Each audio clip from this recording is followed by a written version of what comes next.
أعوذ بالله من الشيطان الرجيم. بسم الله الرحمن الرحيم. والتين والزيتون وطور سينين وهذا البلد الأمين. لقد خلقنا الإنسان في أحسن تقويم ثم رددناه أسفل سافلين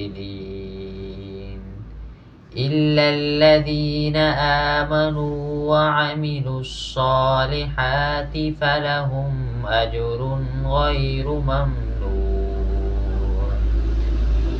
فما يكذبك بعد بالدين. أليس الله بأحكم الحاكمين. صدق الله العظيم.